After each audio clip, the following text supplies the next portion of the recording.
welcome to the Pistons Fanatic. I'm your host, Dave Dalton, and I'm excited to share my passion and perspective of our Detroit Pistons as we go on this fantastic voyage together. Today, we're going to talk about James Wiseman's future with our Detroit Pistons and some of the controversy still that's swirling around whether we should have made the trade or not. We're going to talk about the All-Star game a little bit and how it pertains to the Pistons, a little bit about Ivy and Duren, and the salary cap. So we have a lot of topics we're going to cover today. So I first want to thank you. I'm so excited, overly excited about how much this podcast has grown and how many more viewers we've had. Shout out to all the Golden State Warrior fans. By the way, the Golden State Warrior fans I have not found. I've had a lot of them comment on this podcast, and they all have nothing but good things to say about James Wiseman, just like Steve Kerr, Steph Curry, Draymond Green, the general manager. Everybody says nothing but good things about him, especially as a person. So what we're going to get into is a little bit, people are freaking out a little bit about how much we're paying for him and how much that's going to hurt us. But we are paying him $9 million this year, and he makes $12 million next year. And that is the reason why, one of the big factors of why Golden State was willing to get rid of him, because they are so far over the luxury tax that every dollar they pay to the player, they pay like $8 more. So it would have put them way, very expensive for them to carry him. And they didn't think they had any other players that they could drop. So that again was a factor. But for the Pistons, that $12 million so he has next year he's going to play for the $12 million. And so I really, really believe that, we only have 22 games. I'm really bummed that we only have 22 games to watch him and see what he can do in our system. And it's going to go by really fast. And I'm disappointed in that too, because I enjoy watching him play, even though we're losing. But, next year, we're not going to know what kind of player he is, I anticipate, until maybe the midway mark of next year. So I'm not sure. We might extend him if he plays great at the rest of this year. I know we can extend him early. Otherwise, we can wait until the end of next year, and he will be a restricted free agent. So we can match any offer that he might get if we really do want to keep him. So we're not, tied to him unless we think that he's part of our future. I do like the way, just like we did with Begley last year. Begley, we traded for him. We traded some players that we didn't care if we kept or not. And that's the thing about Weissman. We traded him. Sadiq was not in our plans. I mean, Sadiq, not saying that he's not a good player, but he was not in the Pistons' plans for the future. They did not want to give him, they know that he wanted to get extended for a larger amount of money. And Sadiq, the way he played, I think that was part of the reason why we traded him also, is because he saw himself as, I don't know, maybe a future all-star, that he could do a lot of things. And so the Pistons saw him more as a role player, a three-point shooter. And so I think that was a big reason why we had to, we just can't keep all your players. You can't keep re-signing all your players. So anyway, I think we will have a great idea by the middle of next year. But people think that we have too many centers, and that that we can have, and we're locked in with so much money, but we're not. So we'll look at Wiseman. One thing I want to say, again, Weissman, everybody says he's a bust. And I talked to you about some of his numbers and how good they were in the games that he played, 20 to 29 minutes. But in the NBA, an analytic that is commonly used is per 36 minutes. So that's what the average star player plays in the NBA. Probably the better starters play 36 minutes a game. So when you want to compare somebody, there's a 48 minutes in an NBA game. And so the starters play 36. A lot of the Pistons don't. Casey likes to play lots of 10 players, and most teams, they'll rotate 9 players and sometimes mostly 8 players. So for 36 minutes in Wiseman's career, he has averaged 19.4 points, 9.8 rebounds, 1.4 blocks. And so, that is not a flop in my book. Those are good numbers. And I do know that the defense is, something that we have to be concerned about. Another thing before I start diving into Bagley and Duren a little bit is that people get so hung up on um, who's the five and who's the four, and you can't play this guy or you can't play this guy. Well, you know what? A lot of it depends on who you're matched up against on defense. So, maybe Duren will be the five, but maybe Duren will guard the other team's four, and it just depends on who's on the court at the time and who can guard who. So it's not necessarily just about you know tying guys down to a certain number. But anyway, so Begley, we owe him 12.5 million uh, for the next 2 years, for 2 more seasons after this year. So in my opinion, that we maybe paid a little bit too much for him, maybe 1 million or 2 million more, but it's not that big a deal. Troy obviously really likes Begley. He wanted Begley the year even before he traded for him. He traded for him when he could have just waited to sign him in free agency, and he gave him this contract right away. And I'm not sure that he was probably only bidding against himself. So the surprise for me was Troy's been so great with contracts that he would guarantee the last third year. So we would really be in good shape with him if Troy hadn't guaranteed the third year. So, but Bagley per 36 minutes, still 54%. That doesn't change no matter what you do. But he averaged 18 points and 10 rebounds a game per 36 minutes. And this year he has only played 25 games, and in those 25 games he has only played 21 minutes.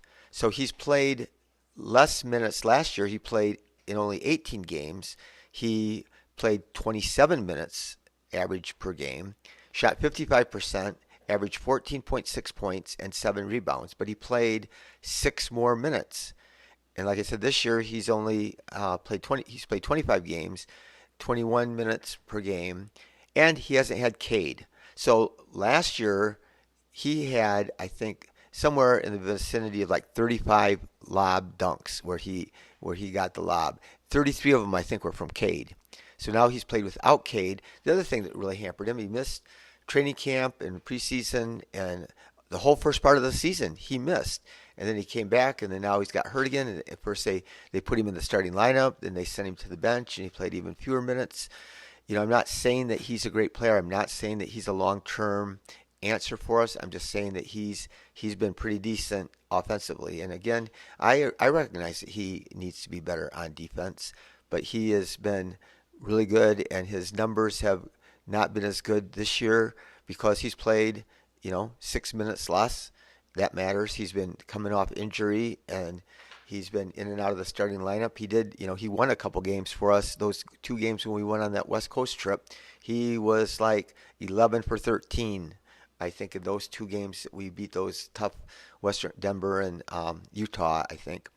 And so, that's pretty good. So, again, per 36 minutes, 18 points and 10 rebounds he's average. So, then we look at Duren, and Duren is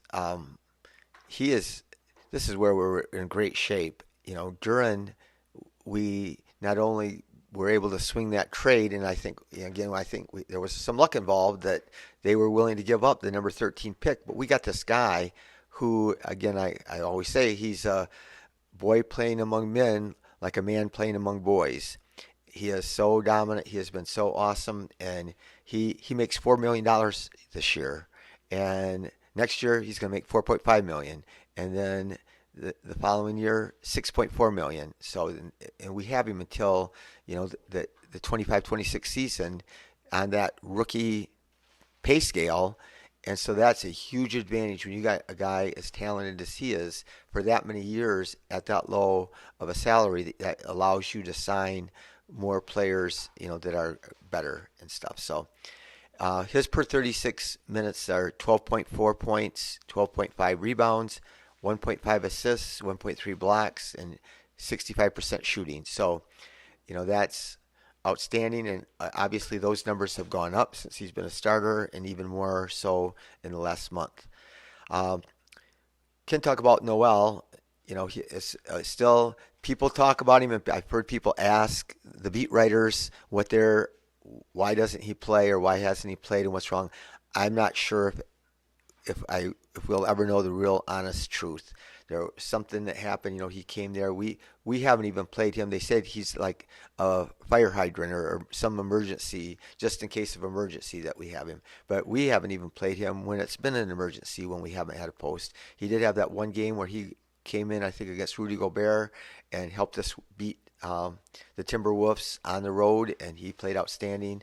And I'm not saying that I want him on my team. I'm not saying he's that great, but I listened to another Piston podcast, and they said, well, yeah, and we have him next year, but we don't. He's got a team. We can team option for next year, so he doesn't have to. If we can just let him go, we don't have to pay him a penny. The question is now on the injury report, he's always listed as not with the team. So they have keeping him away from the team. We now have enough post players. We don't even need him in an emergency now that we have Weissman. I have been waiting every day. I anticipate that they're going to buy him out and that he'll let him sign with another team. There's some speculation he doesn't want to get bought out because then he would end up, we would end up paying almost all of his 9 or 10 million, whatever it is this year, or the rest of this year, whatever we owe him the rest of this year. So it's only 22 games, so it's like about a fourth of the season, and then he could sign with another team. But some people speculate that he doesn't want to do that because then he would sign for like the veteran minimum, and then that he's afraid that he would be classed as a minimum player next year when he signs with another team. He's only 28 years old, so that's another real thing. He's not that old. But another thing I want to say about Duren, I don't know if I've ever mentioned this before, but there is some Hakeem Elijah in him, and I believe Hakeem Elijah is the most underrated player in NBA history. And I have him in my top 10 players in NBA history, and he was so incredible. But the move he made, one of the moves he made in a recent game where he spun around and then did that little reverse flip, reminded me of him. And I don't ever anticipate that he is going to be as good as Elijah. So again, he's one of the top 10 players in history. But I wouldn't be shocked if he made an all-star game and that he got more assertive and showed a lot more moves because he has got some coordination and skill, and he's a real good athlete and he plays real hard. So I'm just so excited for him. So the all-star game, I do get tired of people. A lot of people like to complain about the All-Star game. That's like the biggest take away from the All-Star game, and because they don't play hard. Well, guess what? They don't play hard, and it isn't fun for me to watch so much when they don't play hard. And I don't know if there was a way that everybody could talk to each other and say, let's just play a little bit harder, and not just let a guy, any guy that wanted to could drive in and just dunk it, and nobody's going to contest him at the rim. Although LeBron tried it a little bit and got his finger caught on the rim and injured his finger somehow, got it caught up right up in the rim, got wedged between some of his fingers. But I think he said he's going to be okay, and he wants to play the rest of the games in the season. The one person though that unfortunately he was injured. He played just like the first 3 seconds and he got a dunk, just so that I think probably for his contract there's probably a clause in there that says that he has to play. If he plays in the All-Star game, he gets more money. So he played, but he's a guy that always plays hard, and he would play hard even in an All-Star game, where the other guys, I heard some kids talk when I was coaching, and they called the kid a go hard. That like in gym class, I was a PE teacher, but they said there's an unwritten rule amongst kids that you're not supposed to go hard in gym class, and I don't agree with that. I don't agree with that in practice every day. I expected all my players to go hard. So Jason Tatum got MVP. Most coaches don't want their star players playing lots of minutes in the All-Star game. Well, the Boston Celtics, they have their new coach who they just committed to him. He was the interim coach, but now he is the head coach. He was the coach for the team in the All-Star game of Jason Tatum. He played him 38 minutes. He scored 55 points and he got MVP, but who plays their player 55 minutes? And like Portia Gilgeous-Alexander, he played 10 minutes, and you're playing this other guy 38 minutes. That's something that I don't mind them playing the starters in the All-Star game. I think they should play more.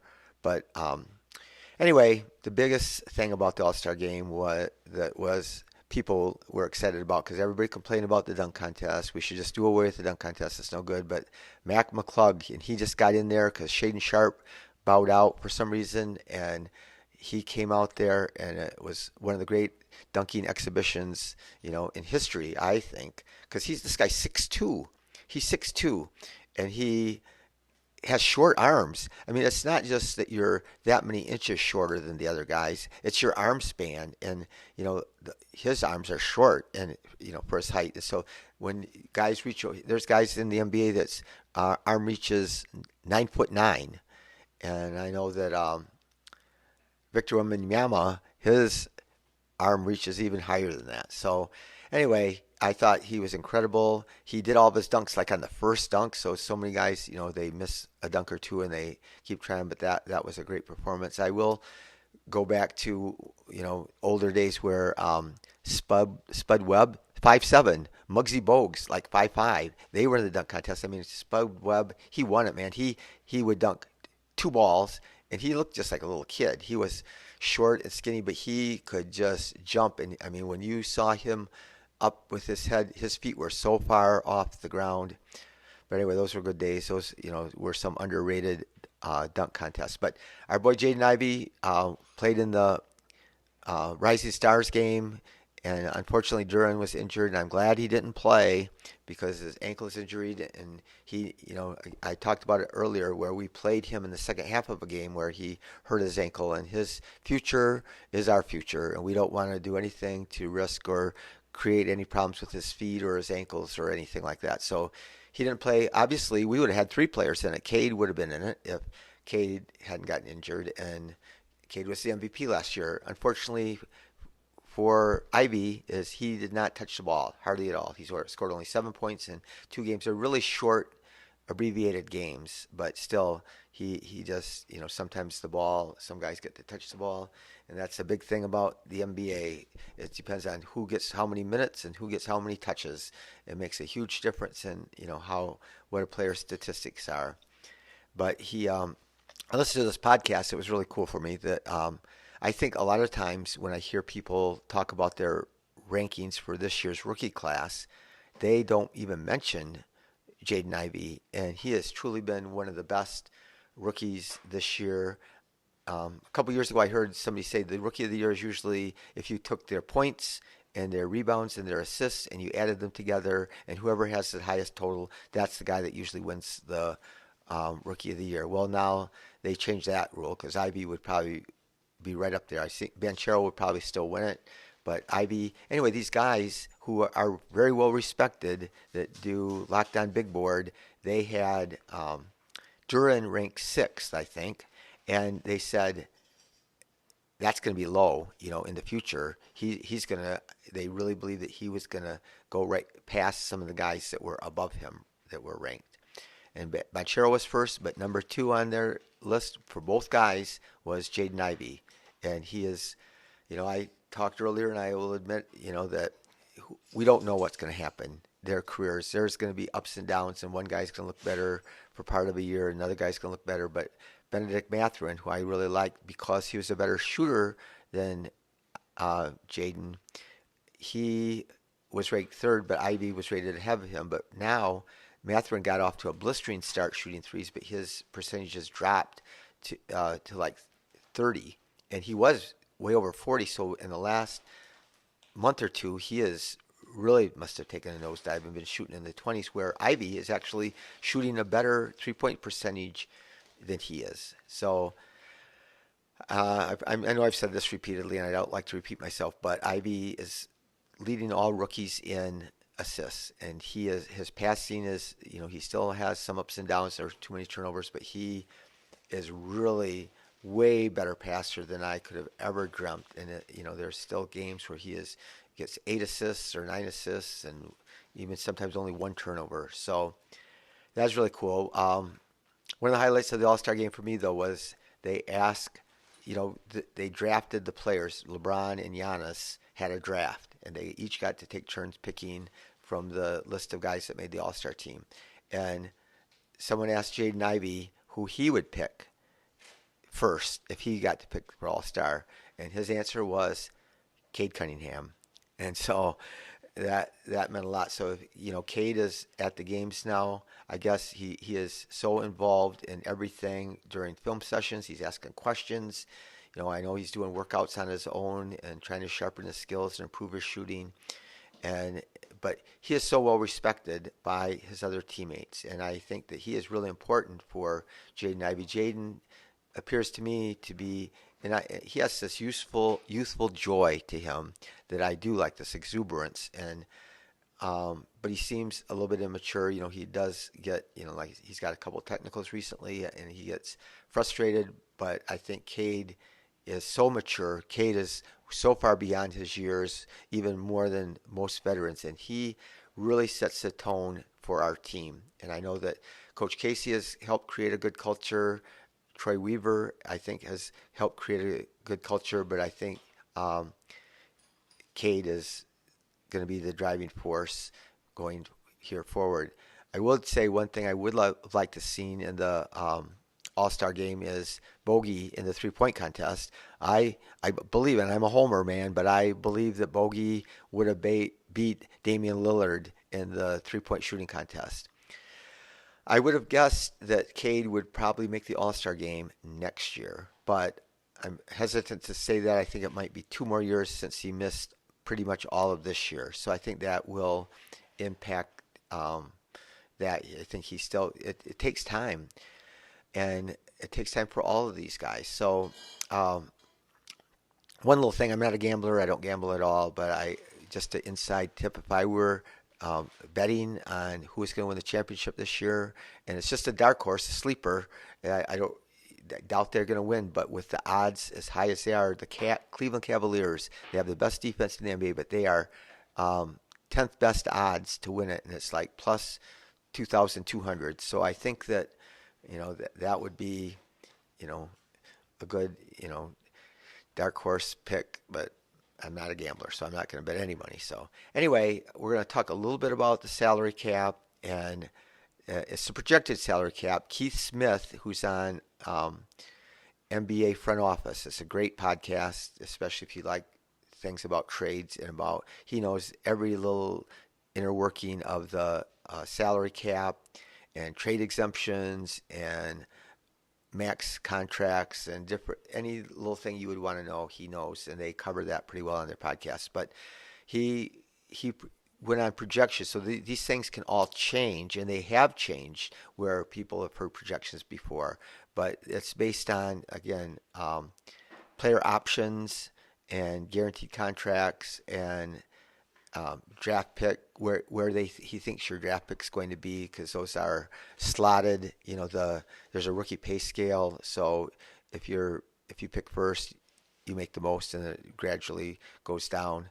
But the Rockets have a lot of young players that are good, but they have $56.2 million, the most of anybody. They traded away Eric Gordon, and they got that money off their book, and they just have really young players, and a lot of them were picked late. So just like I said, Duren, they got guys that were picked later than Duren, and Duren's only making $4 million a year. So that's, when you got a roster full of those young guys, then you really have a lot of cap space left. So the Jazz are next with 53.8, and they just traded the Lakers and Minnesota, Mike Conley to Minnesota, and they traded the Lakers a couple good players that were veterans, and so they have a lot more left, and they have a lot of draft picks that they got in those 2 big trades. So they have, a lot of options going forward. They can trade picks. They got a lot of space. They can even take on bad contracts for more draft picks if they want.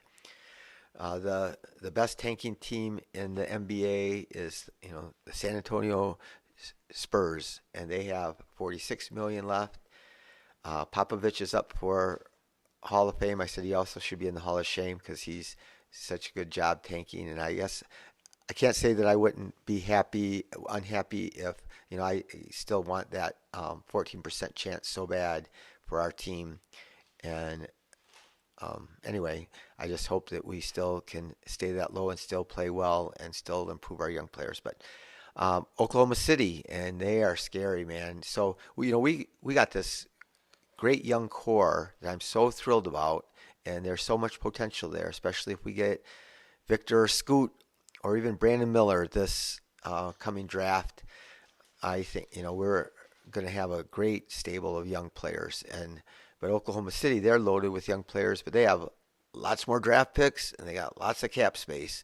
So they have Shea Gilgeous-Alexander, so they're in a really good position. But Pistons are next with 27.4 million, and there was originally all this talk that we were going to have 40 million left going into the summer. But what happened is people were anticipating that we were going to trade Bogey, which we still can. So Bogey could still get traded before the draft this year or before next year, and then that would give us 20 million. If we do want to just win and not be great in the future, we should keep Bogey. You can't get a player as good as Bojan Bogdanovic for only 20 million a year. He is a steal at that price, and again, we have him for next year for 20 million or 19 point something, and then the following year we have the option to pay him that same amount basically, or pay him to buy him out for only $2 million. So Burks is about 10 million, so he thought we would probably unload him, but we have a team option for him for next year, just like we have a team option for Noel.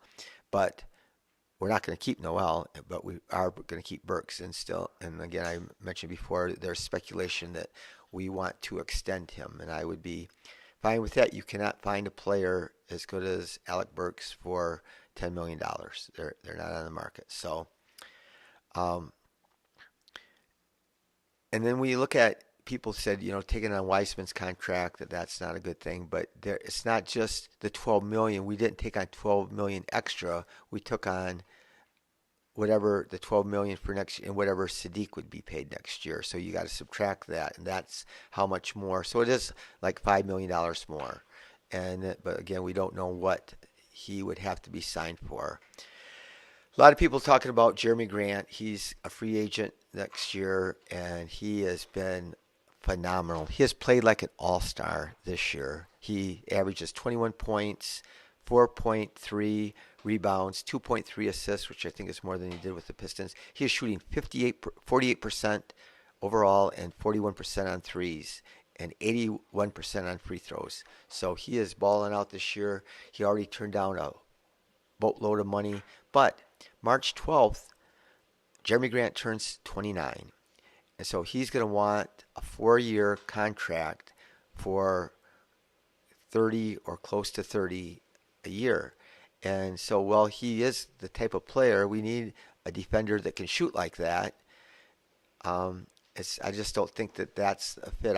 You'd still rather have John Collins, who's 25. I think he turned 25 in September, and he has 3 years left at about 25 million a year.